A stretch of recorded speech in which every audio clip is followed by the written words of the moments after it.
반갑습니다. 아파트 가격 시장 파가시 시작하겠습니다. 5월 9일 이후 집값 향방. 자, 지금 뭐 정말 초긴장이라고 할까요? 자, 정말 안개 속이다 이런 얘기를 많이 하는데 5월 9일 양도세 중과가 이제 유예가 이제 끝나고 이제 5월 10일부터 양도세 중과가 시작되는 거거든요. 자, 그런데 문재인 정부 때 이 양도세 중과라는 시행 이후에 매물이 잠기고 집값이 어마어마하게 폭등이죠, 폭등. 그러니까 폭등을 하면서 자, 결국은 이것이 재현될 거냐 아니면 이재명 정부는 문재인 정부하고 다른 집값의 방향이 나올 거냐 굉장히 이목이 집중되고 있습니다. 자, 결국은 핵심 키워드가 바로 매물 잠김인데요.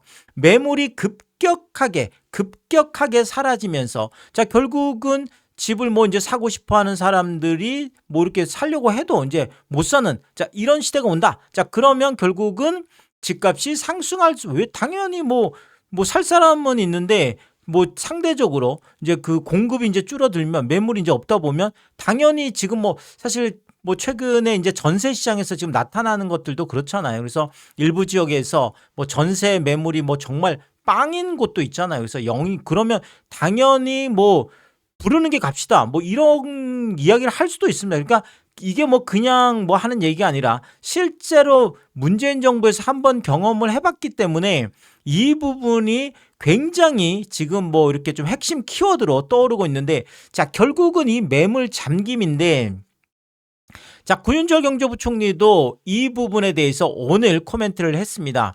매물 잠김의 우려가 있다. 자, 저는 이 부분을 굉장히 긍정적으로 해석을 하고 싶어요. 자, 문재인 정부 때는 사실 뭐 언론이 이야기를 하든 또 누가 이야기를 하든 그 부분에 대해서 아니야, 괜찮아. 자, 이렇게 계속 뭔가 덮으려고 하는 자, 그러면서 계속 뭐 그냥 뭐 이렇게 그 뭐 우리가 뭐 정부가 찍어준다 뭐 이런 얘기까지 많이 했었잖아요. 그래서 뭐 여기 누르면 또 여기 올라가고 여기 또 누르면 여기 또 올라가고 이런 엄청난 뭔가 이렇게 숨기려고 하는 이것을 좀 아니다라고 하는 덮으려고 하는 자, 이런 것들이 이제 많다 보니까 실질적으로 그런 부작용들이 상당히 많이 있었거든요. 그래서 이 부분을 아마 이재명 정부는 알고 있다 이렇게 보여집니다. 그래서 군철 경제부총리가 매물 잠김 우려가 있다. 이 부분을 정부가 알고 있다. 저는 이게 굉장히 일단 중요하다 이렇게 생각을 하고요. 자, 그러면 군철 경제부총리가 왜 이 매물 잠김에 우려가 있다 이렇게 지금 이야기를 하고 있냐면 바로 이 부분 때문이죠. 자, 보시는 것처럼 지금 이제 숫자로 지금 표현이 되는데 이게 지금 6만 9천 건, 요게 지금 매매거든요. 매매. 그래서 6만 9천 건 이렇게 되어 있는데 이게 5월 8일 지금 오늘자 매물이고 5월 1일 시작할 때만 해도 한 7만 2천 건까지는 버텨줬었죠. 자, 그런데 5월 2일부터 7만 건, 7만 건, 7만 건, 7만 건.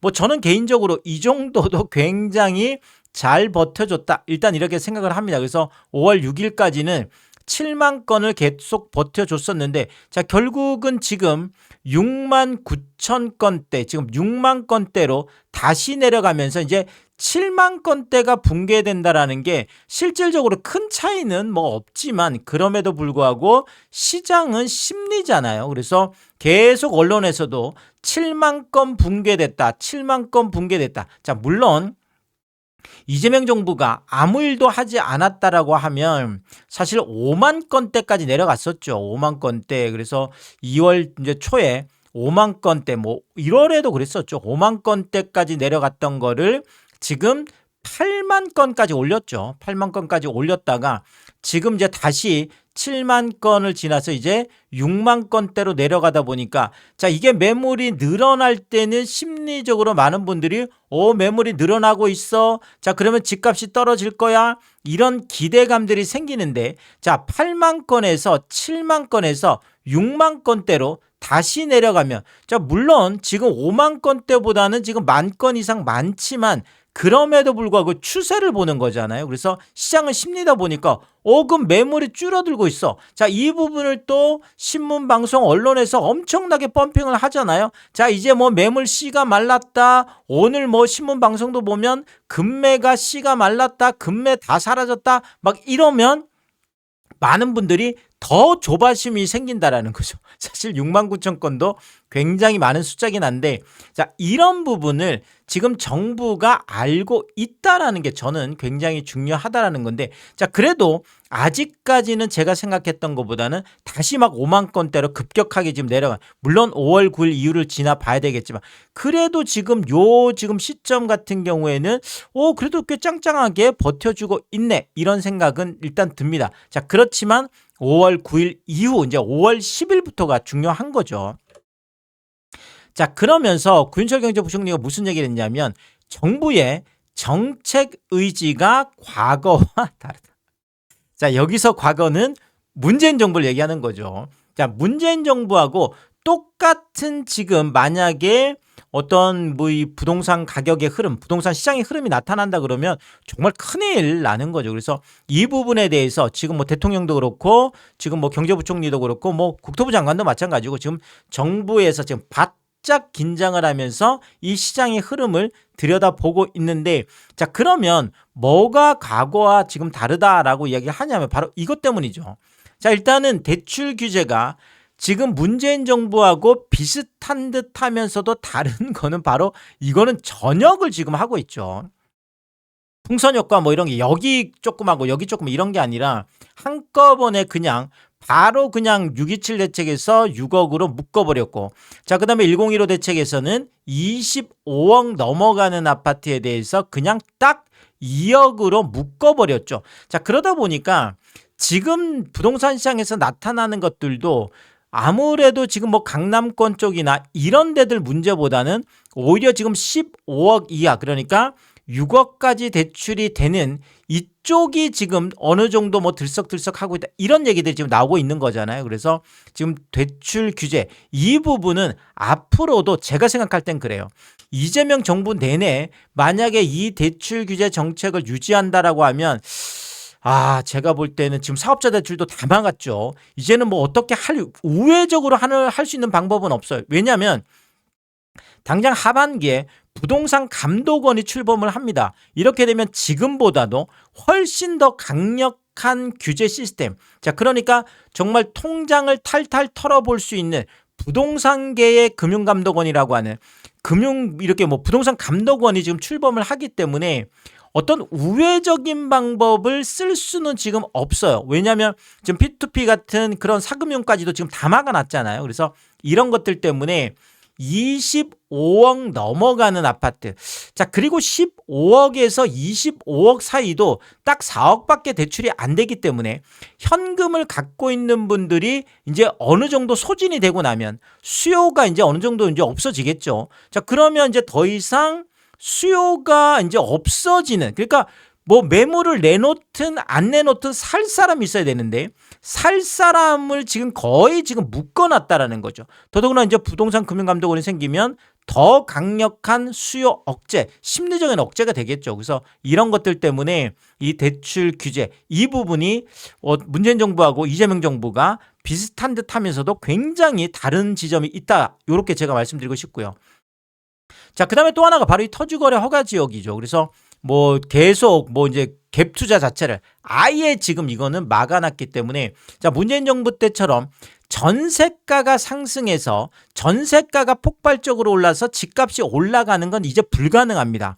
아무리 전세가가 올라갔다고 하더라도 지금은 갭 투자 자체가 안 돼요. 갭 투자가 안 되기 때문에 이 부분에 있어서 또 하나의 수요가 없어진 거죠. 그러니까 소위 말하는 그냥 전세를 안고 사는 이런 것들이 이제는 서울 전역에서 불가능하기 때문에, 경기도 주요 지역 12개에서 불가능하기 때문에 이제는 갭 투자 자체가 안 되는, 소위 말하는 우리가 이제 이게 가수요라고 합니다. 그러니까 실수요가 있고 내가 당장 필요한 건 아니지만 일단 사두는 거, 아니면 시세 차익을 보고 사두는 거, 이런 것들을 우리가 가수요라고 하는데, 이 토지거래 허가제가 가수요 자체를 지금 없애버리고 있기 때문에 대출 규제에서 15억이 넘어가거나 25억 넘어가는 것에 대한 수요가 굉장히 제한돼 있고, 지금 갭 투자 부분에 있어서 이거는 아예 지금 0으로 수렴하죠. 0이죠. 지금 토지거래허가제 때문에 아예 안 됩니다. 이제 갭 투자 자체는.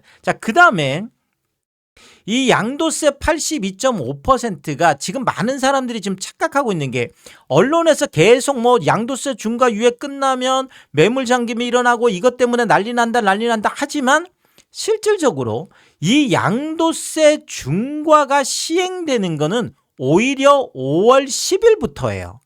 자, 그러니까 예전 같으면 다주택자들이 현금이 있으면 이렇게 집을 사들 수 있잖아요. 자, 그런데 이제는 다주택자들이 주택시장으로, 특히나 아파트 시장으로 들어올 수 있는 유인, 그 어떤 이유, 들어올 수 있는 수요는 완전히 차단됐다고 보시면 되겠습니다. 자, 양도세 82.5%는 단순 계산하면 시세 차익이 10억이 남아도, 그러니까 10억짜리를 사서 20억이 돼서 10억이 남아도 지금 82.5%, 8억 2,500을 단순 계산하면 그렇습니다.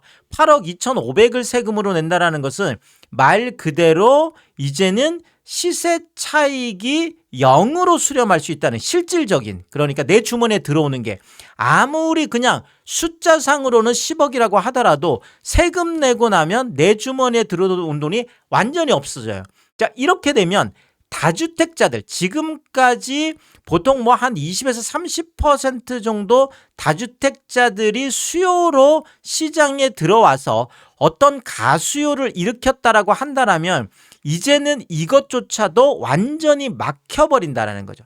제가 말씀드리는 거는 아무리 매물이 뭐 늘어나든 줄어나든 수요 자체가 늘어나면 이건 굉장히 문제예요. 자, 그렇지만 지금 이재명 정부에서 지금 갖고 있는 이 강력한 규제책들이 수요 자체를 완전히 묶어버리는, 이걸 완전히 억제하는 지금 정책들이 있기 때문에 이게 매물 상황하고 큰 상관없이 살 수 있는 사람 자체가 줄어든다라는 거죠. 자, 이런 것들을 보고 우리가 보통 뭐 이제 수요 중에서도 부동산 수요는 이제 구매력을 갖춘 수요, 우리가 유효 수요라고 합니다. 그러니까 지금 여기에서 보면 현금이 어마어마하게 많지 않고서는 유효 수요군에 들어갈 수가 없어요. 그러니까 30억짜리 살 때도 거의 현금이 28억, 뭐 취등록세까지 하면 실제로 현금이 30억이 다 있어야 살 수 있다라는 거죠.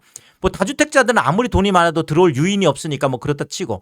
자, 그러니까 이런 것들 때문에라도 지금 같은 경우에는 수요, 유효 수요, 그만큼 현금을 갖고 있는 유효 수요군들이 그렇게 많지는 않기 때문에, 특히나 고가주택 쪽으로. 자, 이런 것들 때문에 제가 봐도 뭔가 지금 막 집값이 막 폭발적으로 늘어나고 이런 거는 이 시스템 안에서는 좀 불가능하다. 일단 저는 개인적으로 이렇게 판단을 합니다.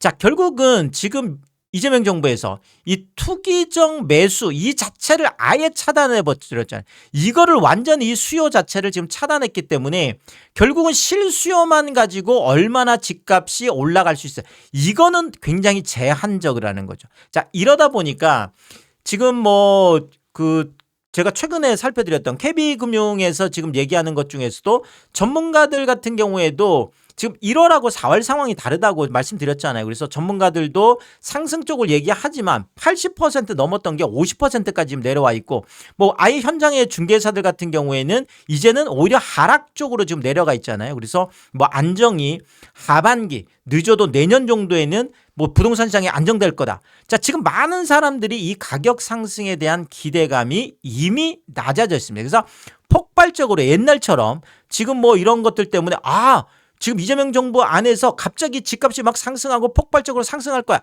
이런 기대를 갖기는 어려운 구조로 되어 있다. 이 부분을 말씀드리고 싶습니다.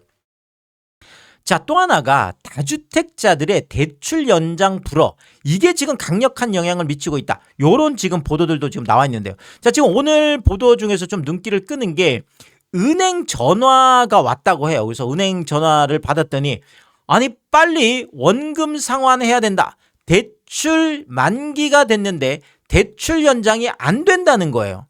아니 이거 지금 뭐 아파트 이런 것만 해당되는 거 아니야? 이렇게 생각했는데 건물주들까지도 이제는 대출 연장이 안 된다. 대출 만기가 됐으니까 빨리 원금을 갚아라. 이런 전화가 와서 깜짝 놀랐다라는 건데 와, 뭐 저라 그래도 이거가 아니 이거 지금 뭐 다주택자들 이게 지금 이게 건물주하고도 이렇게 상관 있나? 자, 그런데 이게 바로 이런 것 때문에 그렇습니다. 지금 대출 연장 다주택자들의 대출 연장을 불허하는 거. 자, 이게 지금 뭐 지난달부터 이미 시작이 됐습니다. 그래서 이게 담보물의 종류가 아니에요. 자, 이게 뭐 무슨 아파트냐 뭐 이런 게 아니라 이 안에는 상가주택 같은 이런 것들도 지금 포함이 되고 있기 때문에 결국은 우리가 꼬마 빌딩이라고 하는 뭐 내가 건물 갖고 있다는 사실 뭐 누구 다 로망이잖아요. 그래서 조물주의 건물주다 뭐 이런 얘기도 하는데 그래서 뭐 이제 위에 좀 원룸 몇 채 있고 뭐 아래쪽에 뭐 상가 갖고 있는 뭐 이제 이런 것들을 우리가 보통 꼬마 빌딩이라는 이런 상가주택 이런 거 갖고 있는 분들도 다주택자 그러니까 이 돈을 빌린 사람이 차주가 대출을 받은 사람이 다주택자라고 한다라면 이런 담보물의 종류하고 관계없이 대출 연장을 안 해주고 만약에 이것을 나 지금 다주택인데 이걸 못 팔아서 지금 내놨어요. 내놨는데도 안 팔려서 이래요. 이 좀 봐주세요.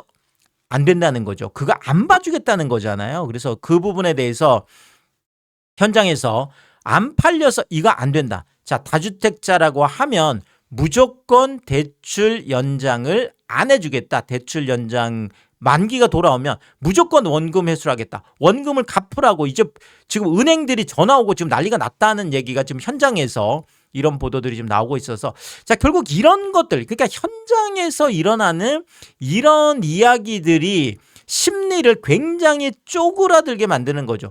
자, 이러니까 이제는 뭐 다주택이라는 것은 이재명 정부 내내는 이거 상상을 할 수 없는 이런 일이 되어 버렸습니다.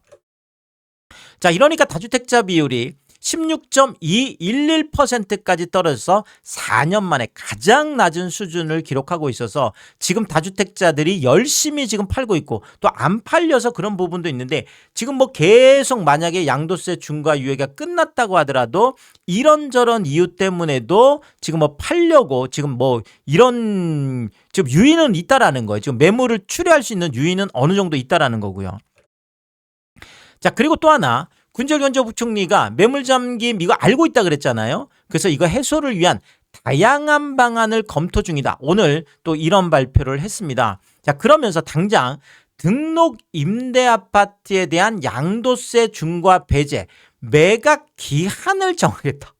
저도 깜짝 놀랐습니다. 야, 지금 뭐 어쨌든 간에 이제 조정 대상 지역 안에 있는 이 등록 임대 아파트에 대해서 사실 뭐 이건 이재명 대통령이 먼저 이야기를 꺼냈죠.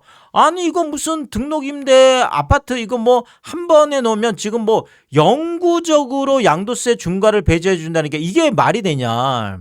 어떻게 이런 일이 있을 수 있느냐. 뭐 이 부분에 대해서 아마 구인철 경제부총리가 이거를 매각 기한을 정해서 뭐 지금 뭐 8년이면 8년 그다음에 10년이면 10년 요때까지만 딱 해주고 그 이후에는 안 해준다 그러면 더 이상 뭐 갖고 있을 유인이 이제 없어지게 되다 보니까 결국 이 등록임대 아파트 이런 것들도 매물로 추려하게 지금 만들게 어쨌든 이런저런 거에서 그냥 다 찾아내서 이 아파트는 무조건 그냥 그렇죠 팔게 하겠다라는 이런 뭐 강력한 의지를 이제 보여주는 거죠. 자, 그리고 지금 뭐 당장 뭐 시중에서 지금 나오는 얘기들 뭐 이건 이재명 대통령이 시작을 한 거죠. 그래서 비거주 1주택에 대해 그리고 뭐 국회에서도 이미 여러 가지 법안들이 올라가 있습니다. 그래서 비거주 1주택에 대한 장특공 폐지 이건 이미 법안이 올라가 있기 때문에 이미 공식화되어 있는 거예요. 이거는 일단 뭐 6월 3일 이제 6.3 지방선거 끝나고 나면 저는 이건 뭐 무조건 간다고 생각합니다. 왜냐하면 이미 지금 이재명 대통령이 이거는 분명히 얘기를 했고 자, 그다음에 뭐 또 이제 법안 자체도 지금 뭐 민주당이 13명 중에 8명이 지금 민주당인 이런 어떤 법력권이라고는 하지만 거의 민주당 법안 같은 이런 법안이 이미 지금 장특공 폐지 관련해서 그렇죠. 비거주에 대해서 그래서 거주만 지금 해주는 자, 이런 쪽으로 지금 가고 있기 때문에 자, 이 부분은 6.3 지방선거 이후에 거의 99.9%까지 이걸 시장도 지금 다 알고 있습니다. 그러면 비거주 1주택자 지금까지는 다주택자 매물만 지금 계속 생각했는데 이제 비거주 1주택자들 매물도 시장에 지금 나올 수 있고 제가 생각해도 지금 한 7만 건대 정도에서 꽤 그래도 버텼고 자 그리고 지금도 뭐 6만 9천 건대 이렇게 버텨주는 이유가 이 비거주 1주택자 매물이 어느 정도 시장에 지금 나와 있다. 그리고 앞으로 이거 더 구체화된다면 더 나올 거다. 이렇게 일단 전망이 되는 거죠. 자 그리고 법 개정 없이 즉각 할 수 있는 게 있죠. 공시가격 현실화하고 69%를 80%, 90%까지 가는 거죠. 공정시장가액 비율 이것도 60%였던 거를 아예 이거를 폐지하자는 법안이 이미 올라와 있습니다. 이렇게 되면 뭐 아예 그냥 공정시장가액 비율 자체가 60%에서 100%로 그냥 한 방에 갈 수도 있는 거예요. 자, 요거는 이제 뭐 법안 심사 과정에서 어느 정도 이제 조율을 하겠지만 그럼에도 불구하고 법 개정 없이 이 공시가격 현실화하고 공정시장가격 비율 인상 이것만으로도 엄청난 보유세 인상 효과가 있고요. 자, 뭐 그다음에 이제 아예 그냥 확 깨놓고 그냥 그렇죠. 보유세율 자체를 그냥 인상해버리는 특히나 고가주택 25억이 넘어가는 이 고가주택에 대해서 재산세를 1%까지 50억짜리 아파트면 5천만 원 뭐 세금을 매년 5천만 원 세금을 내게 하겠다라는 거잖아요. 그래서 이 부분에 대한 것들이 뭐 지금 계속 이야기가 되어지고 있습니다. 이건 다 이제 선거 이후 7월 세제 개편 때 구체화될 걸로 일단 보여집니다. 자, 이렇다라면 이런 상황에서 5월 9일 이후에 집값 향방은 제가 시장은 알고 있다. 자, 이게 도대체 무슨 얘기냐? 이 부분에 대해서 시장이 이미 인지를 하고 있다는 거예요. 지금 시장에 참여하고 있는 집주인들, 그러니까 매도자들도 그렇고 시장에 참여하고 있는 매수자들도 그렇고 결국은 이미 정부에서 진행하고 있는 것과 진행하려고 하는 것들을 이재명 대통령이 뭐 트위터 X나 이런 것들을 통해서 너무나 지금 계속 이야기를 하고 있고 그 부분에 대해 또 언론들도 많은 논평이 지금 쏟아지고 있고 자 그다음에 지금 국회에서 좀 그보다 훨씬 더 이렇게 과격한 이런 법안들까지 나와 있기 때문에 결국은 5월 9일 이후에 집값 향방 시장이 알고 있는데 그 방향은 제가 볼 때는 하락 쪽이라는 거죠. 이런 분위기에서는 집값이 올라가 매물과 상관없이 그러니까 수요 자체가 지금 이렇게 많이 발생하기가 굉장히 어려운 구조로 돼 있다라는 거죠. 그래서 어느 정도는 뭐 조금은 있을 수 있겠지만 뭐 그 문재인 정부 때처럼 폭발적으로 막 전국이 올라가고 폭발적으로 이런 일들은 일어나기가 어렵습니다. 그래서 요 부분은 뭐 제가 앞으로도 계속 뭐 말씀드릴 텐데 일단 시장이 이 부분을 인지를 하고 있는 거죠. 정부도 물론 인지를 하고 있는 거고요. 자, 그러면 왜 제가 이런 말씀을 드리냐면 오늘도 이런 하락 거래들이 나와 있습니다. 그래서 5월 달 들어서서는 뭐 그러면 이제 거의 다 끝났어 이렇게 얘기를 하시지만 오늘 지금 아이파크 삼성 이 대단한 아파트잖아요. 55평형이 5월 7일 어제 이제 본계약이 됐는데 22층이면 고층이죠. 그래서 78억이 65억까지 13억이 폭락하는 거래가 또 나와 있습니다. 보시는 것처럼 아이파크 삼성 이 대단한 아파트 55평형 78억까지 갔던 게 72억 5천 그리고 3월 26일 날 3월 달에도 77억까지 짱짱하게 버텼어요. 이게 28억 28층이고 요 72억 5천도 23층인데 자 결국은 지금 이게 뭐 22층이면 큰 차이는 없어 보이는데 여기가 65억까지 지금 5월 7일 날 지금 계약이 된 거죠. 그래서 지금 78억이 뭐 77억까지 버티는 것 같았지만 결국 5월 들어서서 65억까지 그러면 13억이 지금 내려간 거죠. 13억이 이렇게 이미 내려와 있는 상황이고 자 그리고 호가도 66억 9천까지 내려와 있습니다. 그리고 뭐 67억 지금 매물도 있고요. 지금 요거 뭐 1,000만 원 지금 꺾기 기술 들어간 거죠. 제가 말씀드리는 거는 막 13억 폭락했다 이러면 많은 분들이 야 그거 증여지 맨날 이렇게 예전에는 뭐 이런 생각들을 뭐 가질 수도 있는 시간들도 최근엔 그렇지 않습니다. 그래서 지금 78억까지 갔던 게 아까 65억 실거래가 나온 거는 바로 그냥 여기에서 현장에서 한 2억 정도 깎아준 거잖아요. 뭐 최근엔 그렇습니다. 그래서 현장에서 네이버 매물보다도 한 2, 3억 낮게 실거래 뜨는 것들이 굉장히 많습니다. 그래서 지금 이미 67억, 66억 9천 그래서 이렇게 나와 있어서 한 2억 정도 깎아서 65억까지 이미 내려가 있는 상황이고 지금 이런 것들은 이제 거래가 안 되고 있잖아요.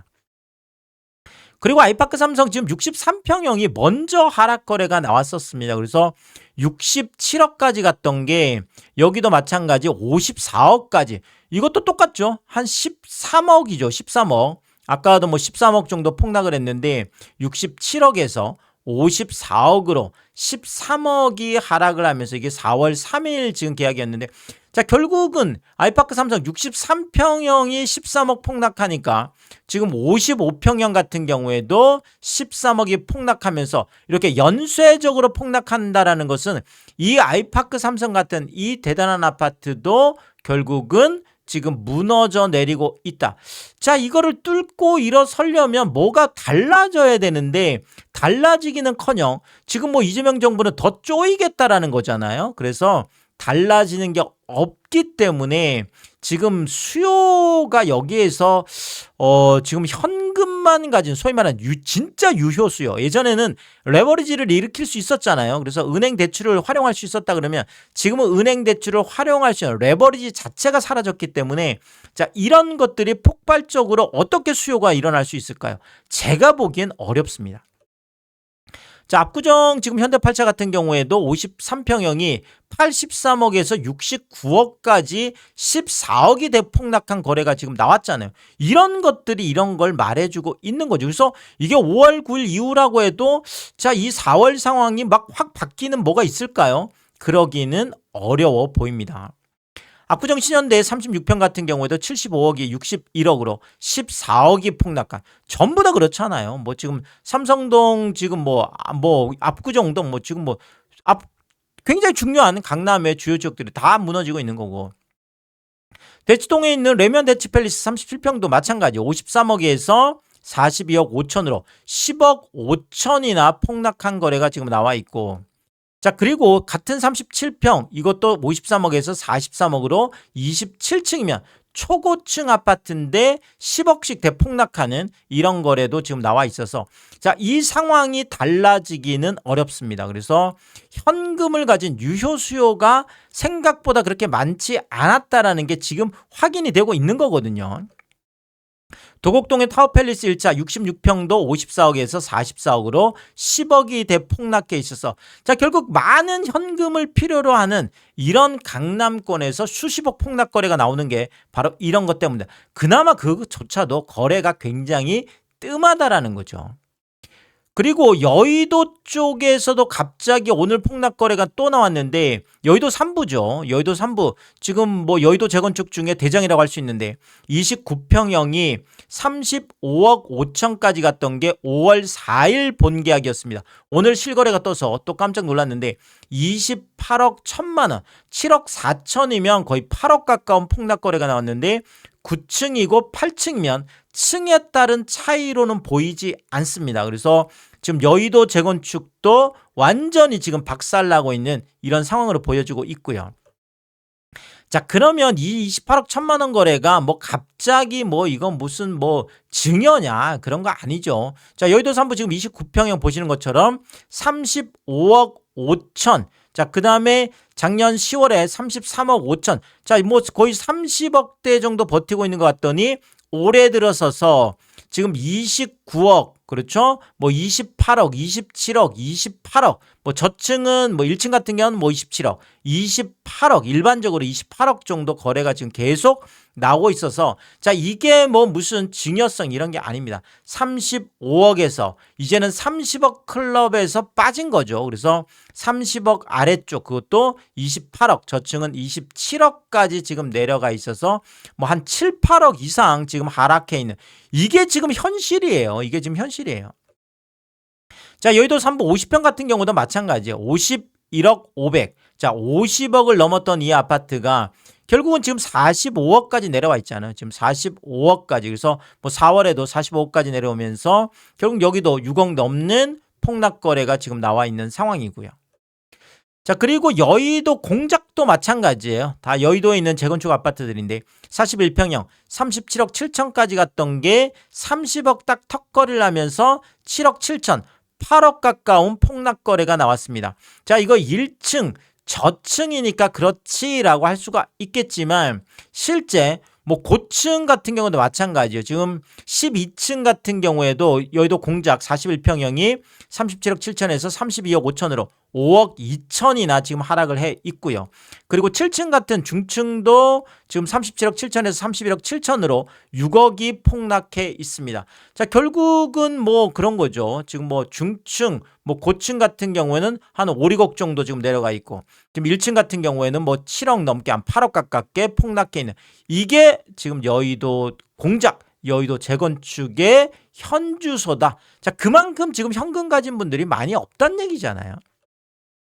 여의도 진주도 마찬가지 34평형 30억까지 갔던 게 25억 9천으로 4억 넘게 지금 하락한 거래가 나와 있고 여의도 대교도 30평형이 32억 8천에서 29억으로 다시 그렇죠. 30억 아래로 3억 7천 4억 가깝게 내려가 있습니다.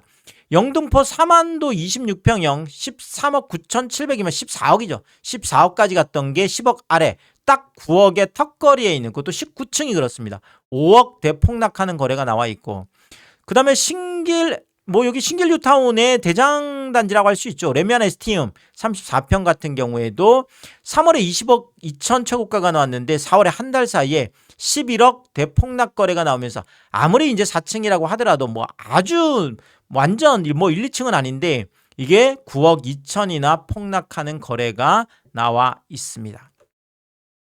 자, 제가 뭐 5월달 지금 뭐 이렇게 하락한 지금 뭐 아이파크 삼성도 그렇고 지금 뭐 여의도 삼부도 그렇고 자 5월에도 지금 폭락 거래들이 지금 나오고 있어요. 그래서 집값 이 향방에 대해서 지금 뭐 이재명 정부하고 문재인 정부를 계속 지금 비교를 하면서 이재명 정부도 뭐 문재인 정부 때처럼 무조건 뭐 지금 매물 잠김 때문에 올라갈 거다라고 이렇게 언론에서 계속 상승에 대한 펌핑을 하는 기사들이 많이 나오고 있거든요.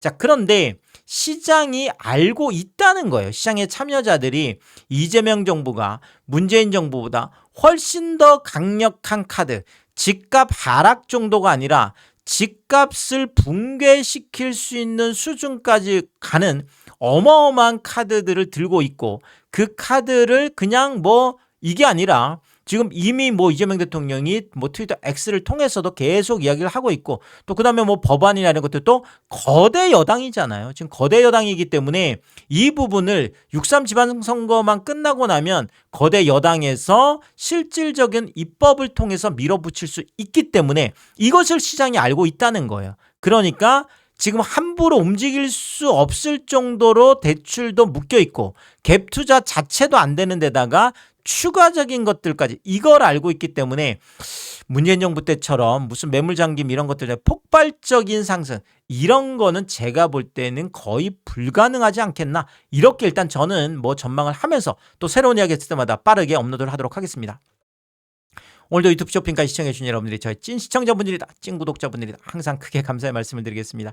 여러분들 쿠팡에서 구매를 하실 일이 있을 때 아래쪽 하단에 띄워드리고 있는 삼양라면 링크를 통해서 구매를 해주시면 제가 영상을 만드는데 큰 도움이 되고 있다 이렇게 말씀을 드리겠고 정말 짧지 않은 영상입니다. 늘 끝까지 시청을 해주시고 뭐 유튜브 쇼핑까지 오신 게 그런 거죠. 저는 삼양라면이 좋아서 삼양라면이 맛있어서 삼양라면만 올려드리고 있는데 삼양라면만 구매를 해주셔서 감사합니다. 근데 많은 분들이 이 삼양라면 링크를 통해서 뭐 작은 것 하나 구매하실 때도 일부러 이 삼양라면 링크를 뭐 찾아주시고 또 뭐 가끔 고가 제품들 하나 구매하실 때도 이렇게 이 삼양라면 링크를 일부러 찾아오셔서 요 삼양라면 링크를 통해서 뭐 이런 너무나 다양한 거 제가 뭐 매일 확인하다 보면 와 이런 것까지 구매를 해준다고 너무나 다양한 것들을 또 구매를 해주고 계셔서 참 제가 이런 것들을 확인할 때마다 다 저에게 또 도움이 되라고 해주시는 그 마음 때문에라도 늘 뭐 항상 몸둘 바를 모르게 크게 감사의 말씀을 드리겠습니다. 파가시 멤버십 킹스프도 개설해두고 있습니다. 구독 옆에 가입 버튼 누르시면 월 9,990원으로 책정되어 있고요. 킹스피 분들에게는 왕관 모양으로 표시를 해드리고 있습니다. 오늘도 킹스피 여러분을 소개해드리겠습니다. 김화정님, 윤복자님, 피피첼 사모님, 유흥준님, 미셸님, 전영돈님 항상 감사의 말씀을 드리면서 많은 분들이 킹스피를 통해서 응원해주시면 고맙겠습니다. 오늘의 이야기가 도움이 되었다면 구독과 좋아요 부탁드리겠습니다. 고맙습니다.